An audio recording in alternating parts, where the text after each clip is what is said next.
Welcome to the deep dive. So today we're diving deep into To Kill a Mockingbird. You've given us some excerpts, and I think some people might be thinking, oh, that classic book, read it in high school, what else is there to say? But, coming back to it as an adult, Harper Lee's masterpiece, it really hits different. It's like you unlock these whole other layers of meaning that maybe you just weren't ready for the first time around. Absolutely. Yeah. What might seem like, a more straightforward story about childhood in the American South, it reveals itself to be something much more profound, right? Like this really powerful exploration of justice, prejudice, and what it means to have the courage to stand up for what's right, even when it's really hard, even when it's unpopular. And what's so amazing is how Harper Lee, she just drops us right into this world, and it's through Scout's eyes. She's like our guide, and through her, young perspective, we experience Macomb, Alabama, this sleepy town, and you can just feel that sort of scorching heat of the Depression era. Yeah, you really get a sense of place, don't you? It's like time moves a little slower there. Yeah. Social hierarchies are just baked in, and everybody knows everybody else's business. Oh, totally. And speaking of, families and how things work, one of the things that really stood out to me was just the whole dynamic of the Finch family. You've got Atticus Finch, Scout's dad.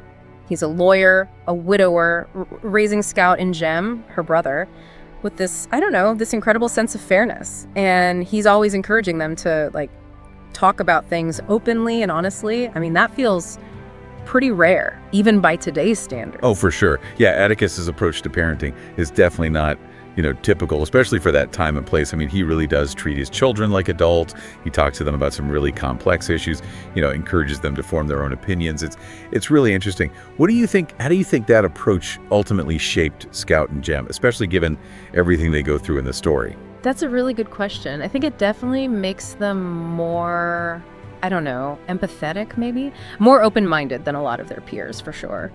But at the same time, they're still kids, right? They're a product of their environment. They've got their own prejudices and misconceptions to work through, especially when it comes to, Boo Radley, this mysterious guy who lives in that falling apart house down the street. Ah, yes. Boo Radley. He's like this walking, talking ghost story almost.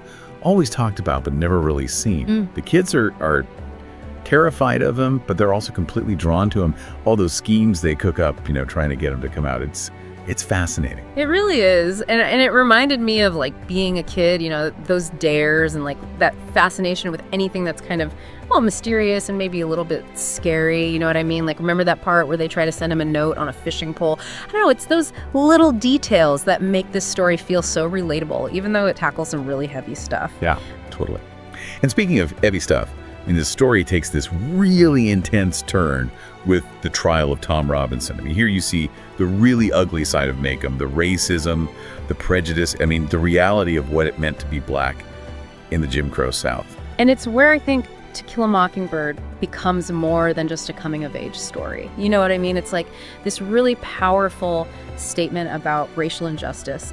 You have Tom Robinson, this black man, falsely accused of assaulting a white woman, Mayella Ewell, and Atticus, he knows it's going to be rough, but he steps up to defend him anyway. It's a huge decision. Yeah. He sends shockwaves through the whole town, right? And it says a lot about Atticus, his sense of right and wrong. But it really exposes how deeply ingrained the prejudice is in Macomb. For sure. And then the courtroom, it's this battleground, right? Truth versus prejudice, and you've got Atticus. He just dissects the Ewell's testimonies piece by piece, shows everyone how full of holes they are, how they're straight up lying. I don't know about you, but the tension in those scenes, it's just palpable. Oh, absolutely. You can just feel it, the weight of everyone's eyes on Atticus. The whole town's holding its breath. Totally. And in the middle of all of that, you've got Scout, right? And she's not just trying to make sense of this trial, but life in Macomb in general. One of the scenes that I always think about is when she goes to Calpurnia's church with her. It's this whole other side of Calpurnia opens up, a side that Scout's never seen before. Yeah, it's a big moment for her. She sees Calpurnia navigating these two totally different worlds. The Finch's world, which is white, and then her own community, which is black. And Calpurnia handles it all with this incredible grace. I know. It made me think about how much language plays a role in all of this too. When Calpurnia is talking to Scout about why she speaks differently when she's with her folks, it's kind of heartbreaking when you realize that's code switching, It's something that black people had to do to to just survive in a world that wasn't really built for them. It's true. It's like this reminder that language can be used to, I don't know, to control people, to keep them in their place. And that's something that, sadly, we still see happening today. But changing gears for a sec, I wanted to go back to Miss Maudie for a minute. She's such a great character. Always brings this, like, warmth and wisdom to the story. Oh, I love Miss Maudie. She's like this breath of fresh air, especially with how suffocating things can feel in Maycomb sometimes. She's so honest, so funny in this really sharp way, and she's not afraid to call people out, even if it means going against the grain. Exactly. She's so independent, so comfortable with who she is. It made me wonder, do you think having someone like her around, did that have an impact on Scout at all? I mean, especially with all the expectations on girls back then. Oh, totally. I think Miss Maudie shows Scout a different way to be a woman, you know? Like, it's not about your social standing or following all these rules. It's about, I don't know, being smart, being compassionate, being true to yourself. And she never talks down to Scout, even when Scout's asking those really tough questions about race and all of that. Yeah, and it's kind of amazing how Harper Lee uses Scout's, like, childhood innocence to show how messed up the adult world can be. All of her observations, they're so direct, so unfiltered. It cuts through everything else, and you see how things really work in Maycomb. And she's not afraid to ask the questions that adults would rather avoid. By doing that, she forces them to actually confront what's going on beneath the surface. One thing that struck me about Scout is how her idea of courage changes. At the beginning, it's all about being brave physically. But as the story goes on, she learns that real courage is about, standing up for what's right, even when it's hard. And who better to teach her that than Atticus? I mean, his whole decision to defend Tom Robinson, that's like the definition of having a moral compass and actually sticking to it. Yeah. And it's not even just physical courage, It's like this moral courage, this willingness to do what's right, even if it means going against everyone, even if it means people won't like you anymore. You know that scene that always gets me? When Atticus is standing outside the jailhouse and that mob shows up, he's just standing there, totally unarmed, but he's not backing down. It's such a powerful image, like this battle between, good and evil almost.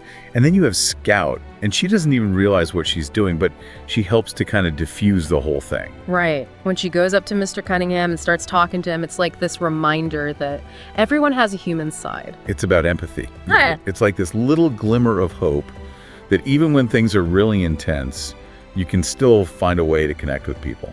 I don't know, though. I'm curious to hear your thoughts, like with the trial itself. As amazing as Atticus's closing argument is, I think we all kind of know, in a place like Maycomb, what the jury is going to decide, you know what I mean? Yeah, you're right. It was never going to be easy, The trial, I mean, you've got justice on one side and then this deep, deep prejudice on the other. Even with, like, Atticus, he's so good with words. But even with that, the jury's decision, it just felt, inevitable. Like it said more about the way things were back then than about what was actually fair. It's tough to read, for sure, but I think that's part of what makes this book so powerful, Harper Lee doesn't sugarcoat anything. She shows you just how bad things could get. But then, even with all that, you still get these moments of, hope, maybe, like these little connections that people make that kind of cut through all the hate and prejudice. That's a good point. Like, take Boo Radley, for example. Yeah. He starts out as this scary figure, right? This mystery. And then in the end, he turns out to be, well, kind of a hero, really. Someone who's capable of incredible compassion and bravery. He really does. It's like you think you have him all figured out, but then you realize there's so much more to him than meets the eye. It's like one of the biggest takeaways from the book, don't judge a book by its cover. We're so quick to label people, to decide who they are without really seeing them, And that takes us back to Atticus, right? And that line about, let me see if I can get it right. You never really understand a person until you consider things from his point of view, until you climb into his skin and walk around in it. Powerful, isn't it?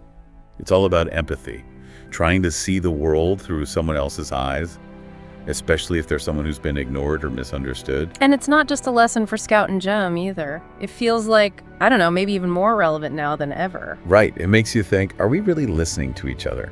Are we trying to understand where other people are coming from? Or are we too busy judging everyone? Those are questions that I think To Kill a Mockingbird is always going to make us ask. And that's probably why it's still so important. But before we wrap up, I wanted to talk about the ending for a sec. Without spoiling anything for our listeners who haven't gotten there yet, how would you describe the way Harper Lee brings everything together? It's one of those endings you don't forget. And without giving anything away, I think it shows that even after something awful happens, there's still room for compassion, for healing. It might not be perfect, but there's a sense of, I don't know, peace maybe. Definitely sticks with you. So for anyone listening who, I don't know, maybe read To Kill a Mockingbird a long time ago or has been meaning to finally read it, what's the one thing you hope they get out of this conversation? Honestly, I just hope it makes them want to experience this story again, maybe for the first time, to really look at what Harper Lee is saying about, justice, about compassion, about doing the right thing even when it's hard. Beautifully put. Well, on that note, we'll leave you to think about all of that. The world of Maycomb, the power of To Kill a Mockingbird. Thanks for joining us for this deep dive.